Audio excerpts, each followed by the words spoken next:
तो mechanical second year के जितने भी स्टूडेंट्स हैं, आप सभी जानते हैं कि बेसिक थर्मोडायनामिक्स यूनिट नंबर 1 के हमारे 8 लेक्चर कंप्लीट हो चुके हैं, जिनके अंदर हम लोगों ने बेसिक्स को कवर किया है और मेनली हमारा वर्क ट्रांसफर भी कवर हो चुका है।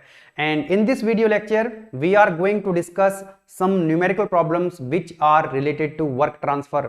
5 न्यूमेरिकल प्रॉब्लम्स हम यहां पर डिस्कस करने वाले हैं। एंड माय डियर स्टूडेंट्स, ये पांचों न्यूमेरिकल प्रॉब्लम्स किसी ना किसी ईयर में एकेटीयू एग्जाम में आ चुके हैं और 2-3 न्यूमेरिकल प्रॉब्लम्स तो ऐसे हैं जो बार बार फ्रीक्वेंटली एकेटीयू एग्जाम में आते ही रहते हैं। तो चलिए स्टार्ट करते हैं। ये हमारा न्यूमेरिकल नंबर 1 है, प्रॉब्लम नंबर 1। वीडियो लेक्चर को स्टार्ट करने से पहले मैकेनिकल के जितने भी स्टूडेंट्स हैं, चाहे वो मैकेनिकल फर्स्ट ईयर के हैं, सेकेंड ईयर के हैं या फिर मैकेनिकल थर्ड ईयर के हैं, सभी के लिए एक इंपॉर्टेंट मैसेज है, बहुत ध्यान से सुनना और समझना। एक्चुअली मैकेनिकल्स के बच्चों से जब भी बात होती है, बहुत सारे बच्चों की कॉल आती रहती है, हम भी कॉल करते रहते हैं। बच्चों से बात करके ऐसा लगता है, बच्चों का ये मानना है कि मैकेनिकल के बच्चों के लिए अपॉर्चुनिटीज बहुत कम हो गई हैं। ये बात बिल्कुल ठीक है। करंट सिचुएशन की अगर हम बात करें तो मैकेनिकल की स्थिति उतनी अच्छी नहीं है, इसमें कोई दो राय वाली बात नहीं है। Mechanical first year, second year, third year, आप मुझे एक बात बताओ, आपकी क्लास के अंदर बच्चे कितने हैं? अगर आप मैकेनिकल सेकेंड ईयर के स्टूडेंट हैं तो आपकी क्लास के अंदर कितने बच्चे पढ़ रहे हैं? आपके सीनियर्स मैकेनिकल थर्ड ईयर में पता करना कितने बच्चे हैं। आपके जूनियर्स मैकेनिकल फर्स्ट ईयर वालों से पता करना उन क्लास में कितने बच्चे हैं। मैकेनिकल के अंदर बच्चा है ही नहीं, 15 है, 15 किसी में 15 बच्चे हैं, 20 बच्चे हैं, 5 बच्चे हैं, इस तरह से हैं। आपके फ्रेंड्स किसी दूसरे कॉलेज में पढ़ रहे होंगे, उनसे पता करना कि उनके कॉलेज में मैकेनिकल ब्रांच के अंदर कितने बच्चे हैं। बच्चे है ही नहीं, मैकेनिकल में बच्चा ही नहीं है। आप अब तक समझ चुके होंगे, आपको पता लग चुका होगा, ऑब्जर्व कर चुके होंगे, 80 to 90% बच्चा जो है वो CSIT लेकर के बैठा हुआ है। यस और नो? ऐसे बहुत सारे कॉलेज हैं जिन्होंने मैकेनिकल ब्रांच को सरेंडर कर दिया, मैकेनिकल ब्रांच को क्लोज कर दिया है। यस और नो? अब आप खुद सोच के बताना कि जब आप 2 साल बाद, 3 साल के बाद पास आउट हो रहे होंगे तो आपके लिए कंपटीशन घटेगा बढ़ेगा? जो गवर्नमेंट जॉब निकलती है, पब्लिक सेक्टर में जॉब निकलती है, किसी अच्छे सेक्टर में मैकेनिकल के लिए जॉब निकलेंगे, जब आप पास आउट हो रहे होंगे तो आपका कंपटीशन घट जाएगा कि बढ़ जाएगा? कंपटीशन 2 बातों पर डिपेंड करता है। कंपटीशन 2 बातों पर डिपेंड करता है। नंबर 1 कि जॉब कितनी निकल रही है, वैकेंसीज कितनी है, नंबर ऑफ वैकेंसीज पर डिपेंड करता है। जितनी वैकेंसी ज्यादा होंगी उतना कंपटीशन आसान होगा, वैकेंसी जितनी कम होंगी कंपटीशन उतना टफ होगा। ये फैक्टर 1 है। दूसरा इंपॉर्टेंट फैक्टर है जिस पर कंपटीशन डिपेंड करता है, नंबर ऑफ कैंडिडेट्स, कि नंबर ऑफ कैंडिडेट्स कितने हैं उस एग्जाम में बैठने वाले, कितने लोग उस एग्जाम को देंगे। नंबर ऑफ कैंडिडेट्स बहुत ज्यादा हैं तो कंपटीशन बहुत ज्यादा होगा, नंबर ऑफ कैंडिडेट्स कम है तो कंपटीशन कम हो जाएगा। तो मैकेनिकल में जब बच्चा ही नहीं है, आप सोचो ना, जब मैकेनिकल अभी से 5 साल पहले तो एकदम फुल हुआ करती थी ब्रांच, जितना बच्चा CS में था उससे ज्यादा बच्चा मैकेनिकल में था, तो कंपटीशन ज्यादा था।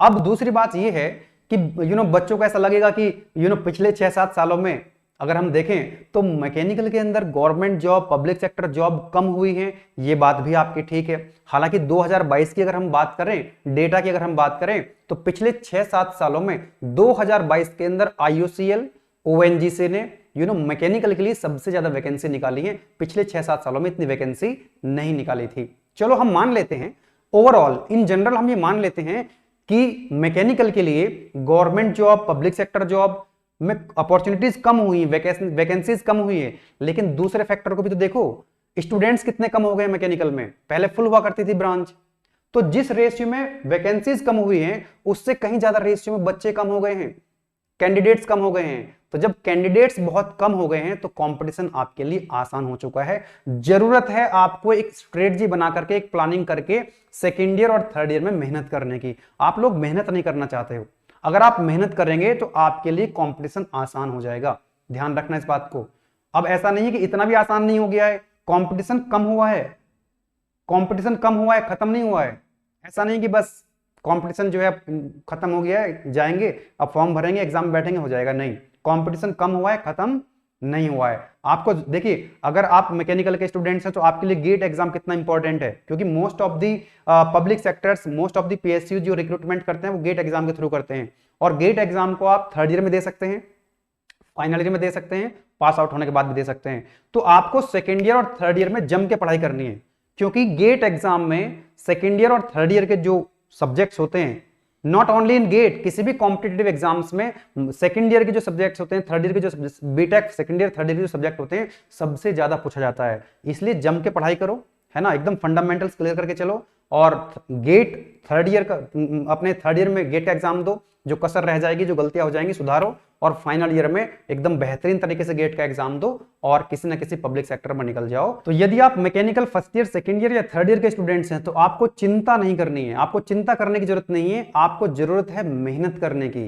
अच्छे से प्लानिंग कीजिए और टाइम को अच्छे से यूटिलाइज कीजिए। बस टाइम आपको वेस्ट नहीं करना है, टाइम को यूटिलाइज करते जाना है, अपने जो बेसिक फंडामेंटल्स हैं एक एक सब्जेक्ट को जो है निपटाते जाना है, और धीरे धीरे आपका बेसिक फंडामेंटल्स स्ट्रांग होता जाएगा, आपके अंदर कॉन्फिडेंस आता जाएगा। जब तक पढ़ाई स्टार्ट नहीं करोगे कॉन्फिडेंस नहीं आएगा। एक बार पढ़ाई स्टार्ट कर दीजिए और एक महीना लग करके जम करके पढ़ाई कीजिए और आप देखना अपने आप ही कॉन्फिडेंस आ जाएगा, ठीक है ना। किसी भी एग्जाम को निकालने का कॉन्फिडेंस अपने अंदर से डेवलप होता चला जाएगा। स्टार्ट करते हैं आज की क्लास, आज का सेशन, न्यूमेरिकल प्रॉब्लम 1। ओके, तो सबसे पहले प्रॉब्लम को केयरफुली रीड करेंगे। देखो, A cylinder contains 5 metre cube of an ideal gas.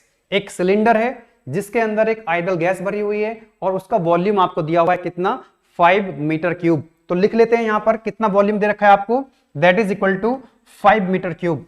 Initial volume आपको दिया हुआ है कितना, 5 मीटर क्यूब, राइट। आगे क्या बोल रहा है, और उसका प्रेशर भी आपको दिया हुआ है, इनिशियल प्रेशर भी दिया हुआ है आपको कितना है, P1 की वैल्यू लिख लेते हैं यहां पर 1 बार के बराबर है।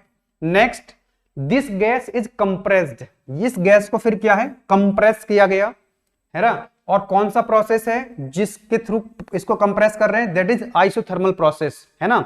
सिलेंडर के अंदर आइडियल गैस भरी हुई थी जिसका इनिशियल प्रेशर 1 बार है, जिसका इनिशियल वॉल्यूम 5 मीटर क्यूब है, और उसको फिर कंप्रेस कर दिया। जब कंप्रेस करोगे तो कौन सा प्रोसेस हो रहा है कंप्रेशन के दौरान, दैट इज आइसोथर्मल प्रोसेस। तो जब कंप्रेशन होगा तो क्या हो रहा होगा, वॉल्यूम डिक्रीज होगा और प्रेशर इंक्रीज होगा। तो प्रेशर इंक्रीज होकर के कितना हो गया है, 5 बार। तो यहां पर लिख लेते हैं P2 की value, that is also given, that is equal to 5 bar. Next, तो सबसे पहले हमने प्रॉब्लम स्टेटमेंट को रीड कर लिया। नेक्स्ट, हमने गिवन डेटा लिख लिया, क्या गिवन डेटा है। अब हम देखेंगे what he is asking in the problem, वो पूछ क्या रहा है, क्वेश्चन में करना क्या, हमको फाइंड आउट क्या करना है। तो डिटरमाइन वर्क रिक्वायर्ड, है ना, क्योंकि यहां कंप्रेशन हो रहा है, तो कंप्रेशन हो रहा है तो वर्क रिक्वायर्ड बोल रहा है। रिक्वायर्ड मतलब कि उस गैस को कंप्रेस करने के लिए कितना वर्क चाहिए होगा, कितना वर्क करना पड़ेगा, है ना, तो इसको वर्क देना पड़ेगा। तो वर्क रिक्वायर्ड आपसे पूछ रहा है कितना होगा, मतलब आपसे पूछ रहा है W की वैल्यू। वर्क को हम लिखते हैं किससे, W से, तो W की वैल्यू आपसे फाइंड आउट करा रहा है। नाउ अब हमको यह भी पता लग गया कि हमको क्या फाइंड आउट करना है। अब आपको कोशिश ये करनी है कि कोई रिलेवेंट डायग्राम अगर हम बना सकते हैं कि भाई यहां पर बात हो रही है वर्क ट्रांसफर की, प्रेशर की, वॉल्यूम की बात हो रही है, तो इसके लिए सबसे सुटेबल डायग्राम कौन सा होता है, PV diagram, that is most important diagram. PV diagram कैसे ड्रॉ करते हैं, हर एक प्रोसेस के लिए मैं ऑलरेडी आपको बता चुका हूं, representation of various processes on PV diagram. अगर कांस्टेंट वॉल्यूम है तो लाइन कैसी होगी, कांस्टेंट प्रेशर के लिए, आइसोथर्मल के लिए, और एडियाबैटिक पॉलीट्रॉपिक के लिए। तो यहां पर हम बना सकते हैं क्या, PV diagram, this is pressure axis and this is your volume axis, yes और नो, सबको पता है।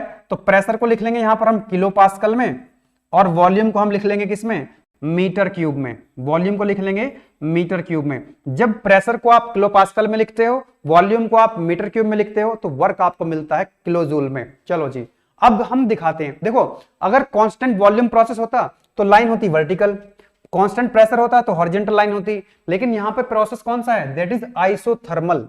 कौन सा प्रोसेस है, आइसोथर्मल प्रोसेस है। आइसोथर्मल की इक्वेशन क्या होती है, PV is equal to constant, जैसे X Y equal to constant, ऐसी इक्वेशन होती है। तो ये तो रेक्टेंगुलर हाइपरबोला की इक्वेशन है। चलो, तो ये तो कर्व बनेगा लाइक दिस, ये तो एक कर्व बनता है लाइक दिस। अब ये कर्व मैंने ऐसे बना दिया, 1 से 2 एक प्रोसेस हुआ, इसको बोला हमने आइसोथर्मल प्रोसेस। तो 1 से 2 क्या हो रहा है, वॉल्यूम इंक्रीज हो रहा है, एक्सपेंशन हो रहा है, जबकि क्वेश्चन में क्या दिया हुआ है, कंप्रेशन, यानी कि यहां तो कंप्रेस्ड होगा, तो कंप्रेस में तो वॉल्यूम डिक्रीज होगा। तो इसका जो है, इसकी डायरेक्शन कैसी होगी, प्रोसेस कैसे हो रहा होगा, प्रोसेस हो रहा होगा in this manner, this is 1 and this is 2। बोलो यस और no, this is 1 and this is 2। तो अभी देखो कंप्रेशन हो रहा है 1 से 2 की तरफ, तो 1 से 2 को आप इस तरह से दिखा सकते हो, और ये जो है इसको इस तरह से फॉलो करेगा, PV is equal to constant. ये आइसोथर्मल की इक्वेशन है, यस और नो। इसी को बोलते हैं हम रेक्टेंगुलर हाइपरबोला, सब बताया हुआ है आपको प्रीवियस लेक्चर्स में। अब इसका क्या करना है, आपको वर्क निकालना है। तो वर्क निकालने के लिए आप एरिया निकाल सकते हो, यस और नो। मैंने आपको बताया हुआ है कि पीबी डायग्राम का अगर आप एरिया निकाल लेते हैं, अगर आप किसी भी तरीके से पीबी डायग्राम का एरिया अगर निकाल लेते हैं, ये वाला एरिया, तो ये वर्क के बराबर होता है, सभी जानते हैं। लेकिन अगर ये रेक्टेंगल होता तो हाइट इंटू बेस करके हम इसका एरिया निकाल लेते। अगर ये ट्रायंगल भी होता, half into base into height करके एरिया निकाल लेते। लेकिन ये तो कर्व है, इसका एरिया कैसे निकालोगे? निकाल सकते हो इसका एरिया? तो अगर एरिया नहीं निकाल सकते तो हमारे पास एक जनरल इक्वेशन भी है ना, W is equal to integration of PdV। हर एक प्रोसेस के लिए इंपॉर्टेंट है, हर एक प्रोसेस के लिए ये इक्वेशन हमने अप्लाई करी थी। कांस्टेंट वॉल्यूम के लिए अप्लाई करी थी, वर्क 0 आया था। कांस्टेंट प्रेशर के लिए अप्लाई करी थी, आइसोथर्मल के लिए अप्लाई करी थी। तो आइसोथर्मल प्रोसेस ही तो है। तो आइसोथर्मल के लिए क्या इक्वेशन बनी थी हमारी, क्या इक्वेशन बनी थी आइसोथर्मल के लिए? याद आ रहा है कुछ आपको? जिन्होंने प्रीवियस लेक्चर अटेंड किए हैं उनको याद आया होगा कि W is equal to P1V1। अगर प्रोसेस 1 से 2 हुआ है तो वर्क कितना होगा आइसोथर्मल प्रोसेस में? That is P1V1 ln log V2 upon V1। अगर प्रोसेस 1 से 2 हुआ है तो this is the work transfer equation for isothermal process. अब इसमें वैल्यू पुट कर दीजिए, आपका वर्क रिक्वायर्ड आ जाएगा। अगर आपको लग रहा है कि स्पीड कम है या ज्यादा है तो आप स्पीड को इंक्रीज डिक्रीज कर सकते हैं। YouTube के अंदर भी ऑप्शन मिलता है आपको, 1.5 और 2 की स्पीड पर देख सकते हैं। और जो गेटवे क्लासेस का ऐप है उसमें भी आप स्पीड को 1.5 या 2 या 2.5 तक कर सकते हैं, नो प्रॉब्लम एट ऑल। अपने जरूरत के हिसाब से आप कर लीजिए। चलो अब देखो यहां पर P1 चाहिए आपको, तो P1 आपके पास है, यस। V1 भी आपके पास है, क्वेश्चन के अंदर दिया हुआ है। V2 आपके पास नहीं है, V2 आपके पास नहीं है, कोई दिक्कत वाली बात नहीं है, क्योंकि ये आइसोथर्मल प्रोसेस है। इसकी इक्वेशन क्या होती है? PV is equal to constant, इससे आप निकाल लेंगे, है ना। तो PV is equal to constant आप लिखेंगे, क्या लिख सकते हैं 1 से 2 के लिए? P1V1 is equal to P2V2, कोई दिक्कत वाली बात नहीं है। चलो इसमें वैल्यू पुट करो। P1 की कितनी है? 1 बार, है ना। V1 कितना है? That is 5 metre cube. कितना है? That is 5 metre cube equal to P2 कितना है? 5 बार इंटू V2 आ जाएगा यहां से। बताओ V2 कितना आ जाएगा? That is equal to 1 metre cube. कितना आ रहा है? That is coming out 1 metre cube. कितना आ रहा है? 1 मीटर क्यूब। कंप्रेशन हुआ है ना। अरे पहले कितना वॉल्यूम था? 5 मीटर क्यूब, फिर कंप्रेस हुआ है तो वॉल्यूम कम होगा। तो देखो वॉल्यूम कम हो गया है 5 मीटर क्यूब से 1 मीटर क्यूब। मतलब यहां पर होगा आपका वॉल्यूम V1, यहां पर आपका वॉल्यूम होगा V2, है ना। तो V1 से वॉल्यूम घट करके कितना हो गया? V2, right. और यहां पर प्रेशर कितना था ये भी आपको पता है, और ये प्रेशर कितना है ये भी आपको पता है। चलो रखो वैल्यू जरा इसके अंदर, राइट। तो P1 की वैल्यू हम कितनी रखें बताओ जरा? P1 कितना है यहाँ पे? दैट इज 1 बार। अब यहां पर अगर आप बार में वैल्यू पुट करोगे तो गलत हो जाएगा, आपको थोड़ा सा यूनिट का भी ध्यान देना है ना। इस बार को आप सभी जानते हैं, यहां बता देता हूं मैं आपको अगर नहीं पता है, 1 बार का मतलब होता है 10 की पावर 5 पास्कल। 10 की पावर 5 पास्कल, ठीक है। इस पास्कल को आप किलो पास्कल में लिखेंगे तो 1000 से डिवाइड करेंगे तो 1 बार का मतलब हो जाएगा 100 किलो पास्कल। कितना हो जाएगा? 100 किलो पास्कल। बोलिए यस और नो, क्योंकि आप सभी जानते हैं 1 किलो पास्कल का मतलब होता है 10 की पावर 3, 10 की पावर 3 यानी कि 1000 पास्कल। यस और नो। और इस पास्कल को हम क्या बोलते हैं? न्यूटन पर मीटर स्क्वायर। और किलो पास्कल को बोलते हैं किलो न्यूटन पर metre square. Are you getting my point? इस तरह की चीजों का आप ध्यान रखेंगे, यूनिट्स का भी ध्यान रखेंगे, राइट। जब आप किसको वर्क निकालना है आपको, तो वर्क निकालेंगे तो किलो जूल में वर्क मिलेगा। कब? जब आप प्रेशर को रखोगे किसमें? किलो पास्कल में, और वॉल्यूम को रखोगे इसमें मीटर क्यूब में। तो यहां पर आपको क्या करना होगा? क्या करेंगे आप लोग? बार को कन्वर्ट कर लेंगे किलो पास्कल में, प्रेशर को किलो पास्कल में रखेंगे, वॉल्यूम को मीटर क्यूब में रखेंगे, तो वर्क आपको मिल जाएगा किसमें? वर्क आपको मिल जाएगा किलो जूल में। चलो तो यहां पर 1 बार का मतलब कितना हो गया? क्या बताया मैंने आपको? तो इसको आप लिख सकते हो 1 बार 100 से मल्टीप्लाई कर दो, किलो पास्कल में आ जाएगा। तो इसको हम लिख सकते हैं 100 किलो पास्कल, कोई दिक्कत वाली बात नहीं है। और P2 को हम लिख सकते हैं कितना है, 5 बार है, 100 से मल्टीप्लाई करो तो कितना हो जाएगा 500 किलो पास्कल। यस और नो? चलो वैल्यू पुट करो यहाँ पे।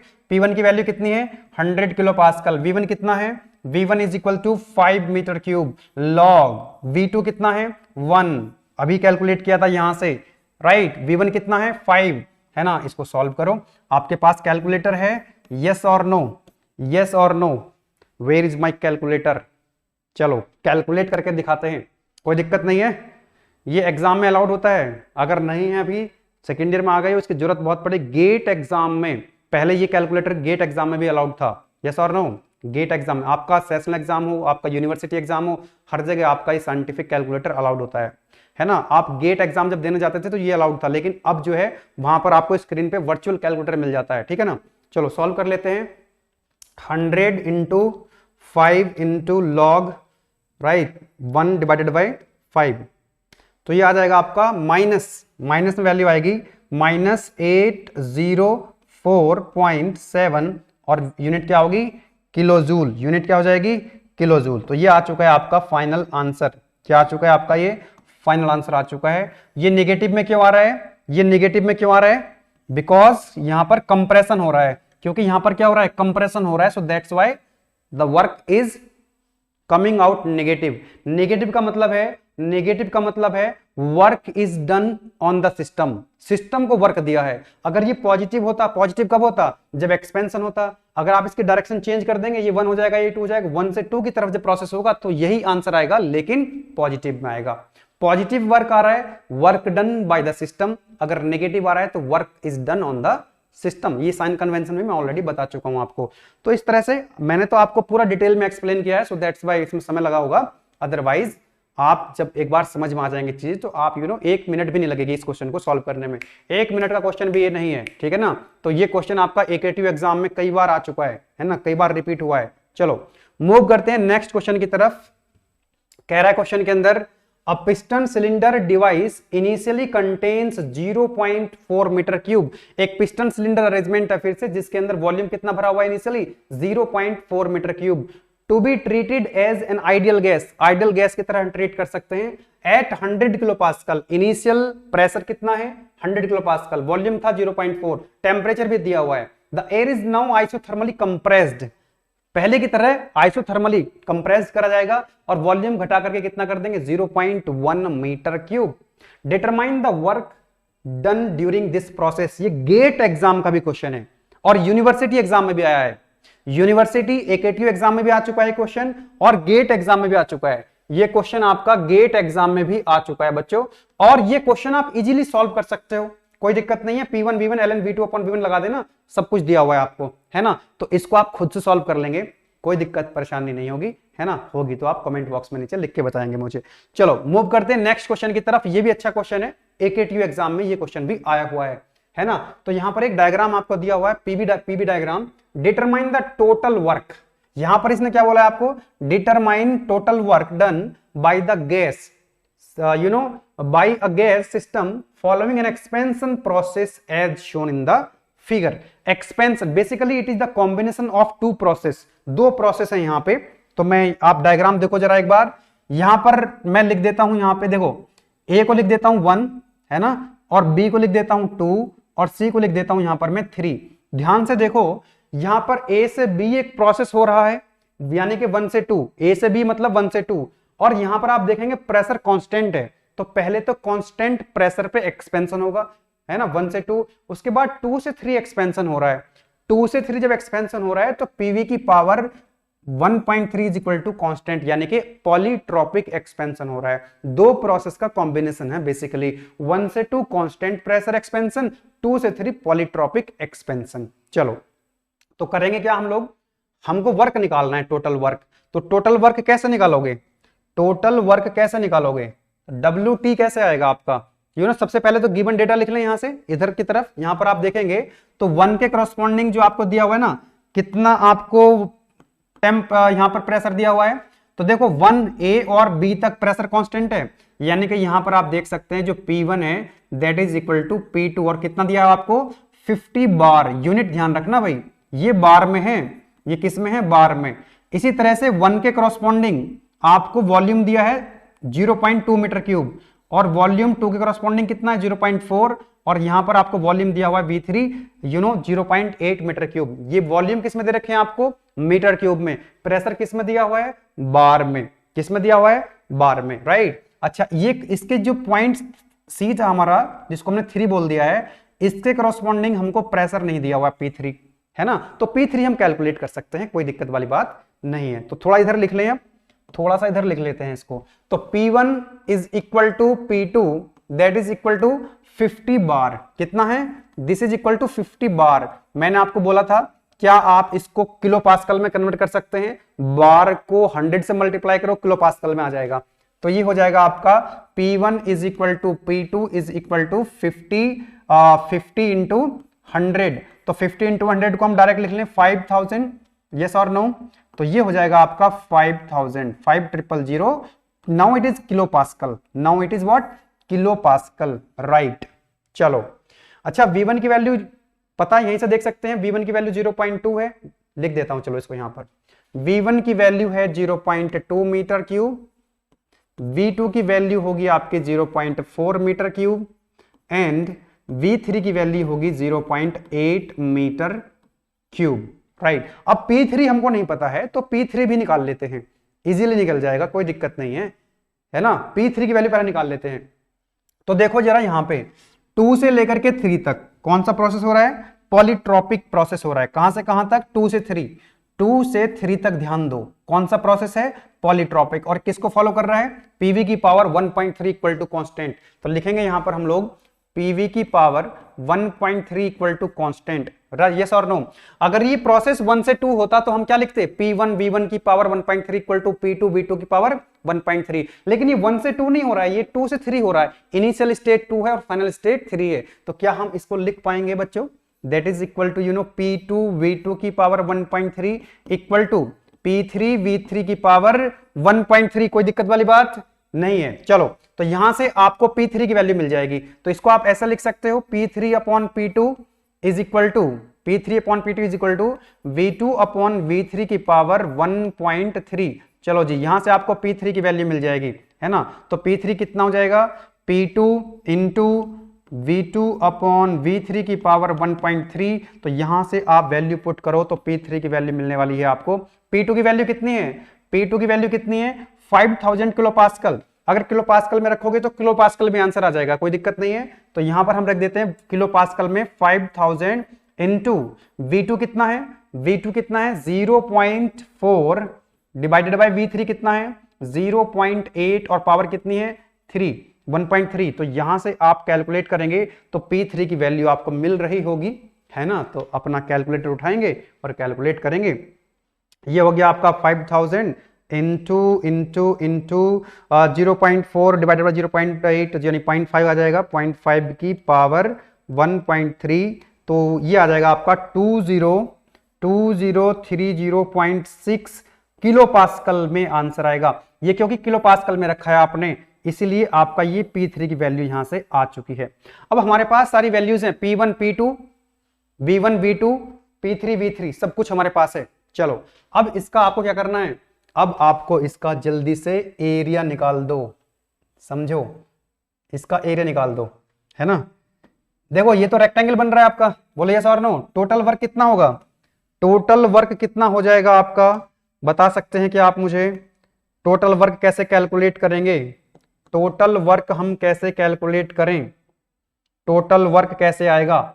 देखो भाई, W टोटल का मतलब है कि 1 से 2 वर्क होगा, पहले 1 से 2 प्लस फिर W 2 से 3, बोलो यस और नो। तो 1 से 2 निकाल लेते हैं, 2 से 3 निकाल लेते हैं, मतलब A से B निकाल लेते हैं और फिर B से C यानी 2 से 3 निकाल लेते हैं, उनको ऐड कर देंगे, टोटल वर्क आ जाएगा। That will be your final answer. चलो जी, तो W1 to 2 निकाल लेते हैं पहले। तो ये तो रेक्टेंगल है, प्रेशर कांस्टेंट है ना, प्रेशर कांस्टेंट है कि नहीं है। तो प्रेशर कांस्टेंट है, कितना है P1 P2 है। तो यहां पर लिखेंगे हम, मान लो P1 लिख लेते हैं ना, P1। और वॉल्यूम कितना होगा, तो V2 माइनस V1। अरे ऐसे भी करो ना, हाइट कितनी है P1 या P2 और ये कितनी है इसकी V2 माइनस V1। और वैसे भी कांस्टेंट प्रेशर के लिए इक्वेशन तो याद है ना, P into V2 minus V1। तो वैल्यू पुट करो जल्दी से, और W122 आ जाएगा आपके पास, W122 आ जाएगा। P1 की वैल्यू कितनी है, किलो पास्कल में रखो 5000, कितनी है 5000 किलो पास्कल। वॉल्यूम को रखो मीटर क्यूब में, V2 कितना है 0.4 माइनस V1 कितना है 0.2, कितना हो जाएगा W122। अरे कैलकुलेट कर लो कितना हो जाएगा ये, आई थिंक ये हो जाएगा 0.4 माइनस 0.2 दैट 0.2 और 5 दूनी 10, 1000 किलो जूल आ जाएगा। बहुत सिंपल सी कैलकुलेशन है, कैलकुलेटर की जरूरत भी इसमें नहीं होगी। यस और नो, एक सेकेंड, यस। तो आपने 1 से 2 निकाल लिया वर्क। इसी तरह से हमको क्या करना है 2 से 3 यानी कि B से C, भाई A से B यानी कि 1 से 2 हम कैलकुलेट कर चुके हैं, 2 से 3 निकाल लो, ऐड कर दो, आपका काम हो जाएगा। चलो जी, इसको थोड़ा सा ऊपर कर लेते हैं, पेज स्पेस बना लेते हैं, यस। और इसके नोट्स आपको मिल जाएंगे गेटवे क्लासेस जो ऐप है, गेटवे क्लासेस का जो ऐप है उसी के अंदर आपको इसके नोट्स मिल रहे होंगे। चलो जी, W223 निकालते हैं, W223, यस W223, 2 से 3 कितना वर्क होगा भाई, ये तो पॉलीट्रॉपिक प्रोसेस है, तो पॉलीट्रॉपिक के लिए कितना वर्क था 1 से 2 जब प्रोसेस हो रहा था P1 V1 minus P2 V2 upon N minus 1, 1 से 2 के लिए। लेकिन ये तो 2 से 3 हो रहा है ना, तो इसी इक्वेशन को हम 2 से 3 के लिए क्या लिखेंगे P2 V2 minus P3 V3 upon N minus 1। बोलो यस और नो। चलो जी, वैल्यू पुट कर दो, सारी वैल्यूज आपके पास हैं, जस्ट वैल्यू पुट करो, जस्ट वैल्यू पुट करो। तो W223 आपको मिल रहा होगा। P2 की वैल्यू कितनी है, what is the value of P2, that is 5000। बोलो यस और नो, 5000 किलो पास्कल। और V2 की वैल्यू कितनी है, V2 है 0.4, V2 है आपके पास 0.4 माइनस P3 हमने कैलकुलेट किया था अभी 2030.6 और इंटू V3, अरे V3 की वैल्यू कितनी है 0.8, 0.8 divided by what N, N की वैल्यू कितनी है, अरे देखो PV की power N equal to constant होता है, और आपको क्या दिया हुआ है PV की पावर 1.3 इक्वल टू कॉन्स्टेंट। तो बताओ N कितना है 1.3, तो 1.3 माइनस 1, नीचे N माइनस 1 है ना, तो कितना आ जाएगा, इसको सॉल्व कर लेते हैं। तो W223, चलो चलो चलो चलो कैलकुलेटर उठाते हैं, ठीक है। तो ये हो गया आपका 5000 into 0.4 minus 2030.6 into 0.8 equal two divided by 1.3 minus 1, 0.3 से डिवाइड कर दो, 0.3 से डिवाइड करो। It is coming out 1 to check कर लेना आप लोग भी, 1252.53 किलो जूल। जब आप प्रेशर को रखते हो किसमें अरे एक सेकेंड, जब प्रेशर को किलो पास्कल में रखते हो, वॉल्यूम को मीटर क्यूब में रखते हो, तो वर्क कितना आता है किलो जूल में आता है ना। तो ये आपके पास यहां से मिल चुका था W122 और W223, तो इसको क्या कर दो ऐड कर दो, तो W टोटल मिल जाएगा, है ना। W टोटल कितना हो गया आपका, W total is equal to W122 plus W223। 122 कितना है 1000 किलो जूल प्लस 223 कितना है 1252.53, तो ये आ जाएगा, ये हमारे पास ऑलरेडी वैल्यू पुट है, इसमें 1000 ऐड कर देते हैं, ये आ जाएगा आपका 2252 पॉइंट, यस 2252.5 किलो जूल। ये आपका फाइनल आंसर आ चुका है। This is your W total, this is your W total. यही आपसे पूछा गया था। एक बार कैलकुलेशन आप लोग भी खुद कर लेंगे, है ना, कॉन्सेप्ट एकदम यही है, और कैलकुलेशन भी ठीक होगी, लेकिन फिर भी मैं थोड़ा फास्ट कर रहा था, हो सकता है इधर उधर हो जाए मामला। तो इसमें कुछ नहीं था, बहुत ही बेसिक प्रॉब्लम है, that is very basic problem. अगर आपके फंडामेंटल्स थोड़े से भी क्लियर हैं तो आप बड़े इजीली कर सकते हो। मैं तो आपको एक्सप्लेन कर रहा हूं इसलिए समय लग जा रहा है, अदरवाइज एक मिनट की क्वेश्चन है ये, है ना, बहुत मजा आता है क्वेश्चन करने में। देखो आपको एक डायग्राम दिया हुआ था, पीवी डायग्राम, यहां पर आपको प्रेशर दिया हुआ था, आप बार में दिया था, इसको किलोपास्कल में 100 से मल्टीप्लाई कर सकते हैं। इधर वॉल्यूम आपको दे रखे थे V1 V2 V3, यहां पर आपका प्रेशर कांस्टेंट था A से B यानी कि 1 से 2 प्रेशर कांस्टेंट है, 2 से 3 B से C क्या है आपका पॉलीट्रॉपिक प्रोसेस है। तो हमने सबसे पहले ये वाली इक्वेशन लगा दी थी यहाँ पे, P2 V2 की power 1.3 equal to P3 V3 की पावर 1.3। आपको सब कुछ दिया हुआ था, यहां से आपको P3 की वैल्यू मिल गई, सारी वैल्यूज आपको मिल गई। फिर आपने क्या करा, टोटल वर्क निकालना है, तो 1 से 2 वर्क निकालो और एक सेकेंड, यस 1 से 2 वर्क निकालो और 2 से 3 वर्क निकालो, दोनों को ऐड कर दो, टोटल वर्क मिल जाएगा। क्वेश्चन के अंदर आपसे टोटल वर्क पूछा गया था, ठीक है। तो W1 to 2 हमने निकाला, 1 से लेकर के 2 तक, तो ये तो कांस्टेंट प्रेशर प्रोसेस है। कांस्टेंट प्रेशर के लिए इक्वेशन आपको ऑलरेडी पता है, P प्रेशर कांस्टेंट है, P1 लिखो या P2 एक बात है, V2 माइनस V1, तो हमको मिल गया कितना 1000 किलो जूल। उसके बाद 2 से 3 पॉलीट्रॉपिक प्रोसेस है, पॉलीट्रॉपिक की इक्वेशन आपके पास ये वाली थी, है ना। पॉलीट्रॉपिक के लिए हमारे पास ऑलरेडी ये इक्वेशन है, हम ऑलरेडी ड्राइव कर चुके हैं इसको। 2 से 3 वाला प्रोसेस है, तो P2 V2 minus P3 V3 upon n minus 1, value put करो, ये आ जाएगा, दोनों को ऐड करो तो हमारा टोटल वर्क डन आ चुका है। ये क्वेश्चन भी AKTU एग्जाम में 10 मार्क्स में आया था। आगे बढ़ते हैं नेक्स्ट क्वेश्चन की तरफ, बोलो यस और नो। तो इस क्वेश्चन को स्टार्ट करने से पहले मैं बता देता हूं कि जिन बच्चों को पता नहीं है, सबको पता लग गया होगा अब तक, नहीं पता है तो गेटवे क्लासेस का ऐप गूगल प्ले स्टोर पे आपको मिल जाएगा। आप सर्च कर लीजिए गेटवे क्लासेस, या नीचे डिस्क्रिप्शन में कमेंट बॉक्स में आपको लिंक मिल जाएगा।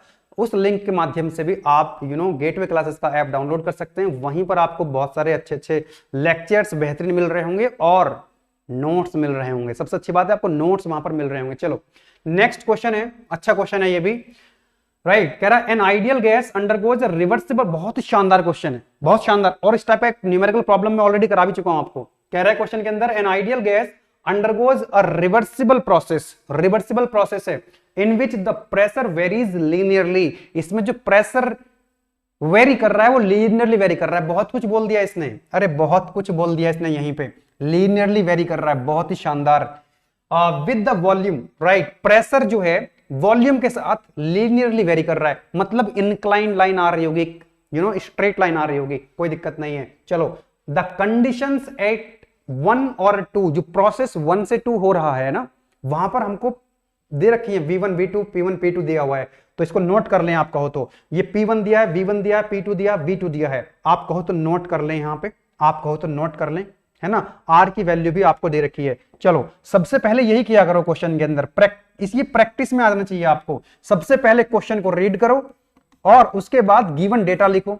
तो गिवन डेटा में क्या दिया हुआ आपको, P1 की वैल्यू दे रखी है 100 किलो पास्कल, यस और नो, और V1 की वैल्यू कितनी है, अरे देखो P1 ये दे रखा, V1 ये दे रखा, तो V1 कितना है 0.2। एक बच्चा कह रहा था सर न्यूमेरिकल भी कराया करो ज्यादा, तो न्यूमेरिकल लो आप, मुझे तो न्यूमेरिकल कराने में बहुत मजा आता है, कोई दिक्कत नहीं है ना, सुबह शाम तक न्यूमेरिकल कराते रहेंगे आपको।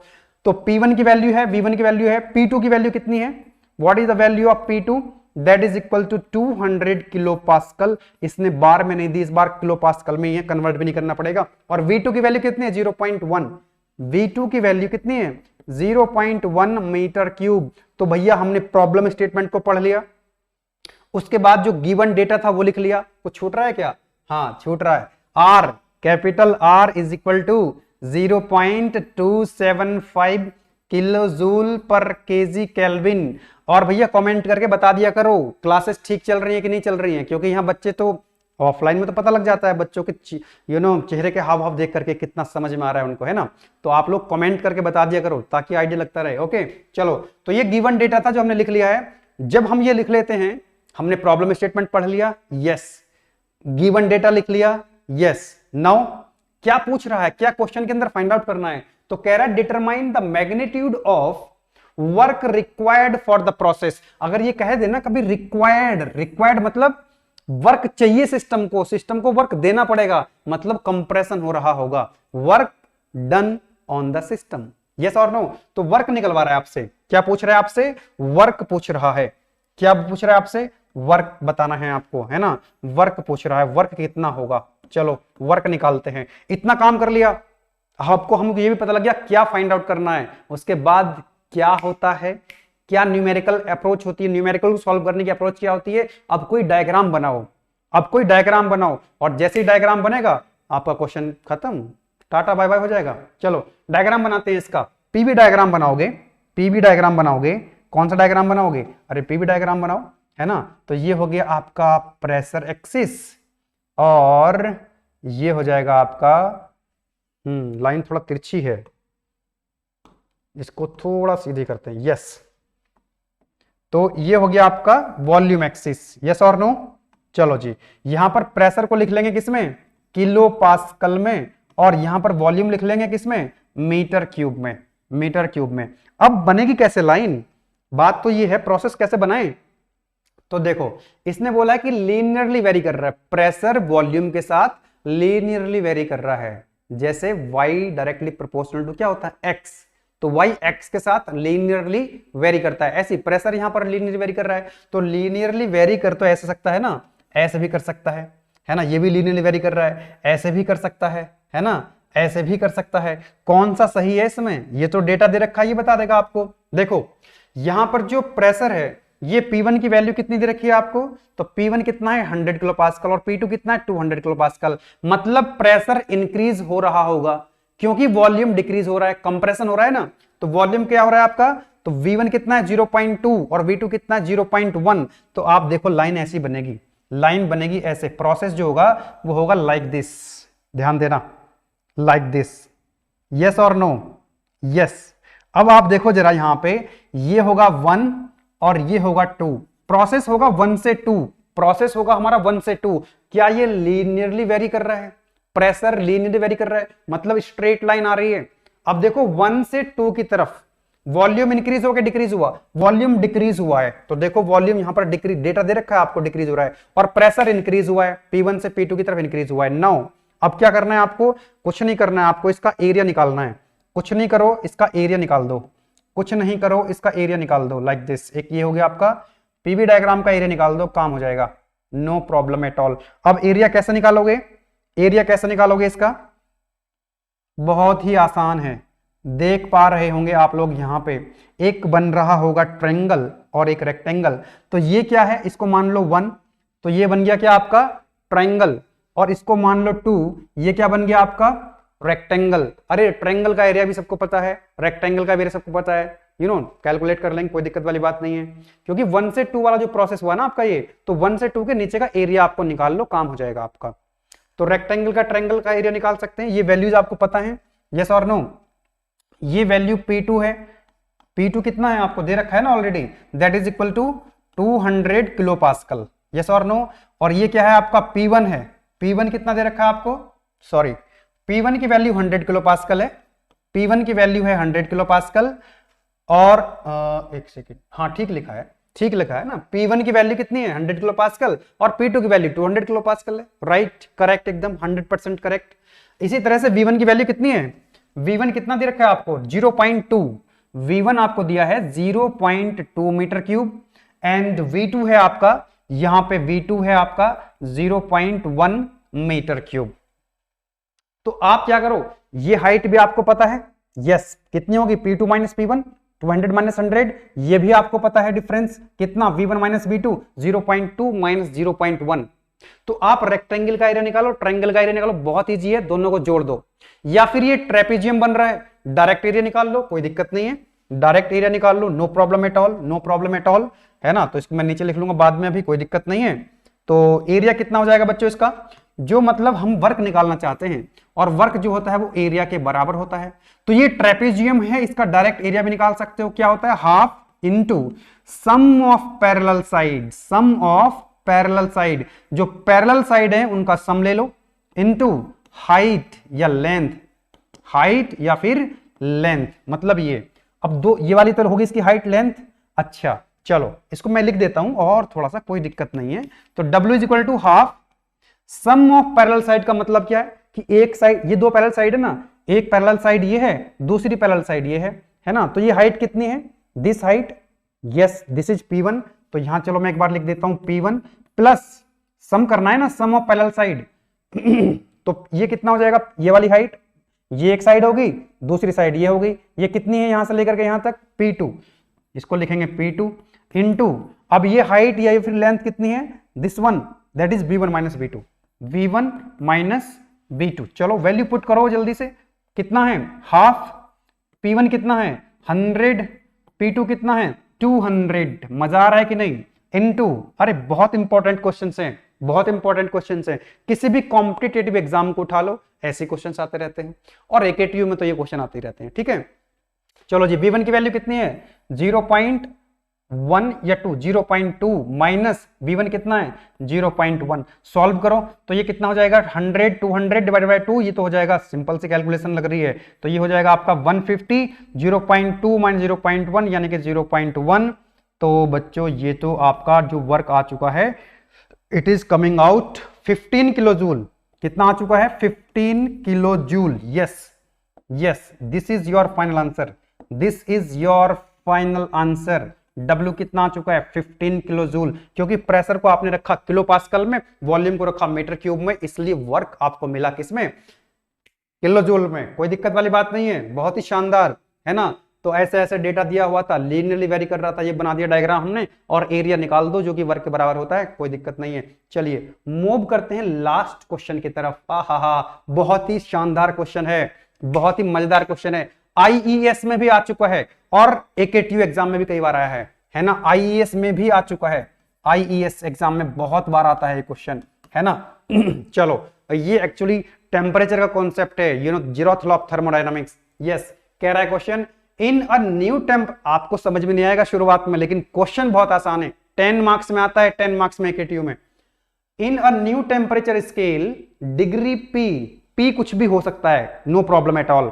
नया स्केल आप जानते हैं ना, सेल्सियस स्केल एक होता है, डिग्री सेल्सियस, रैंकाइन स्केल है ना, केल्विन स्केल होता है, डिग्री फ़ारेनहाइट स्केल होता है, तो बहुत सारे स्केल होते हैं। आप अपने नाम से भी कोई स्केल बना सकते हो, कोई दिक्कत नहीं है, कोई दिक्कत नहीं है। तो ये पी कुछ भी है ना, degree P. Boiling point read करते हैं दोबारा से, in a new temperature scale degree P the boiling point of water is 100 degree P and freezing point is 300 degree P, है ना। Find the reading corresponding to 0 degree P on Celsius scale. बहुत simple question है, 10 number में आता है। देखो अब ये फ्रीजिंग पॉइंट की बात हो रही है 300 डिग्री पी, अरे 300 डिग्री सेल्सियस में अगर देखें तो यू नो फ्रीजिंग कितने में होती है 0 डिग्री सेल्सियस पे। और पानी अगर हम डिग्री सेल्सियस में देखें तो जो पानी है, जो वाटर है ना, वाटर वो फ्रीज कितने डिग्री पे होता है 0 डिग्री सेल्सियस पे, और बॉयल कितने पे होता है 100 डिग्री सेल्सियस पे। तो वो हमारे रेफरेंस पॉइंट हैं, वो हमको याद करने पड़ेंगे। बाकी कोई भी स्केल आप कन्वर्ट कर सकते हैं, कन्वर्जन कर सकते हैं, नो प्रॉब्लम एट ऑल। बस आपको क्या याद रखना है, ध्यान दो इधर, ये चीजें आपको याद रखनी है। एक चीज याद रखो, और इस तरह के जो क्वेश्चंस हैं बहुत ही दिक्कत नहीं आएगी आपको, कोई दिक्कत आने वाली नहीं है। आपको बस ये याद रखना होगा, ये याद रखना होगा, ये आपको याद रखना होगा।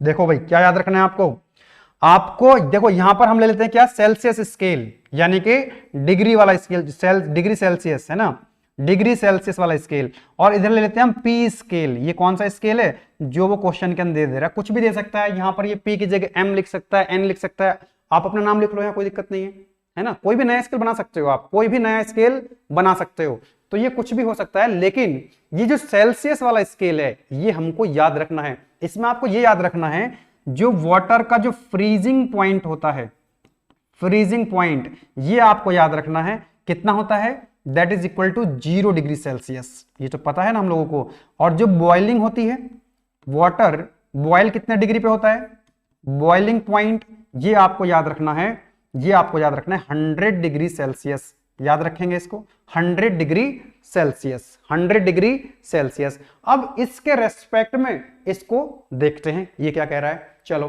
कह रहा in a new temperature scale degree P, ये तो स्केल का नाम है degree P, boiling point of water is, boiling point of water is, water का बॉइलिंग पॉइंट तो ये वाला है ना हमारा 100 डिग्री सेल्सियस, और ये क्या कह रहा है 100 डिग्री पी। तो मतलब 100 डिग्री सेल्सियस के करस्पॉन्डिंग इसने कितना दिया है वो बॉइलिंग, इसने बॉइलिंग कितना दे रखा वाटर का boiling point, that is 100 degree P. तो यहां लिख लो इसका 100 डिग्री पी, बहुत ही सिंपल है, बस ध्यान से समझो इसको, 100 डिग्री पी। आगे देखो, and freezing point is 300 degree P, और ये वाटर का होता कितना सेल्सियस में 0 डिग्री सेल्सियस। तो इसने कितना दिया 0 डिग्री से, फ्रीजिंग 0 होता है वाटर के लिए सेल्सियस स्केल में, जो हमको पता होना चाहिए, ये हमको पता होना चाहिए। इसके करस्पॉन्डिंग इसका कितना है 300, तो हमने लिख लिया यहां पर 300 डिग्री पी। अब इस तरह का जो भी कोई क्वेश्चन आएगा आप इजीली कर पाओगे। ये हमको डेटा दे रखा था, ठीक है, मैं फिर से रिपीट कर देता हूं, है ना। सेल्सियस में हमको पता होना चाहिए, कि भाई सेल्सियस स्केल में फ्रीजिंग पॉइंट वाटर कितना होता है 0 डिग्री सेल्सियस, बॉइलिंग पॉइंट होता है 100 डिग्री सेल्सियस। ये बात हमको पता होनी चाहिए। इसके अलावा कोई भी स्केल बोल दे, इसके करस्पॉन्डिंग आप लिख लेना। यहाँ पे उसने बोल दिया यहाँ पर कि 100 डिग्री पी किसके लिए, बॉइलिंग पॉइंट है वाटर का, तो भाई बॉइलिंग पॉइंट हमारा 100, इसके करस्पॉन्डिंग इसने भी 100 दे रखा है। अब ये 100 की जगह 200 1000 कुछ दे दे, कोई फर्क नहीं पड़ता है। इसके बाद इसने फ्रीजिंग कितना दिया है 300, हमारा कितना होता है 0 डिग्री सेल्सियस, तो 0 degree Celsius corresponding 300 degree P हमने लिख लिया।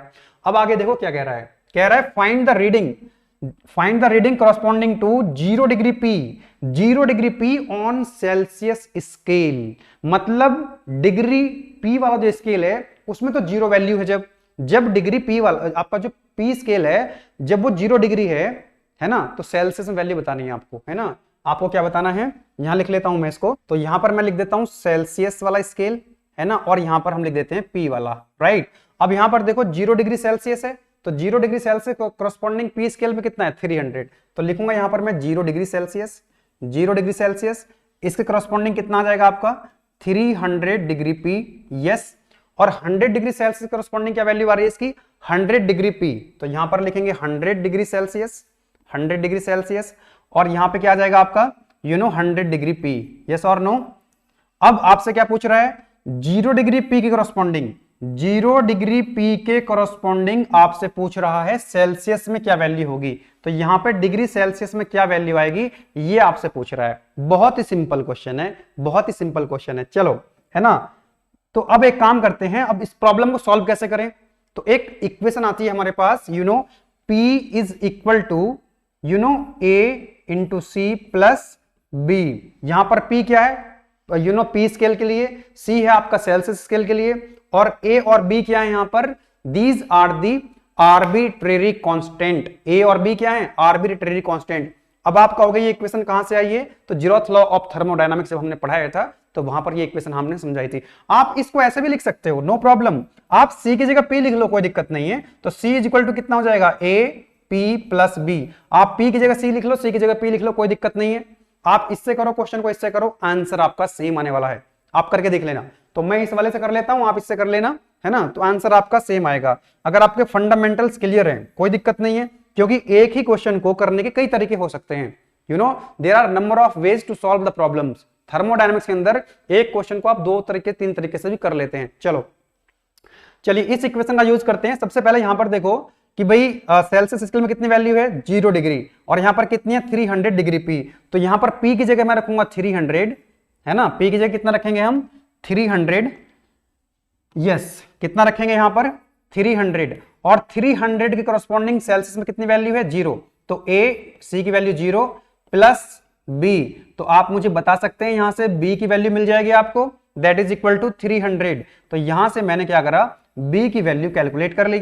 B एक कांस्टेंट है जिसकी वैल्यू मेरे पास आ चुकी है, यस। नाउ अब क्या करेंगे, अब दोबारा से क्या, एक्चुअली हमको A और B की वैल्यू फाइंड आउट करनी है, तो ये हमने यूज किया 0 करस्पॉन्डिंग 300। अब एक काम करो, P की वैल्यू कितनी रखो इस इक्वेशन में 100, P की वैल्यू रखो 100, यहां पे इसी इक्वेशन का यूज करो, P की वैल्यू 100 रखो, और 100 के करस्पॉन्डिंग कितना है 100 डिग्री सेल्सियस, तो यहां पर C की वैल्यू कितनी आ जाएगी 100, तो A इंटू C की वैल्यू कितनी है 100, यस, और B की वैल्यू पुट कर दो, ऑलरेडी हमारे पास आ चुकी है, दैट इज इक्वल टू 300। तो यहां से आपको A की वैल्यू आ जाएगी, and that will be equal to 100 minus, ये कितना हो जाएगा 100 minus 300 divided by what 100, I think it will be equal to -2, ये 100 है, यस और no, it is equal to -2, yes, आपका काम हो चुका है। A और B की वैल्यू आ चुकी है बहुत आसान तरीके से, कि भाई हमारे पास ये इक्वेशन है 300 क्रॉस P की वैल्यू 300 रखो, C की वैल्यू 0 रखो,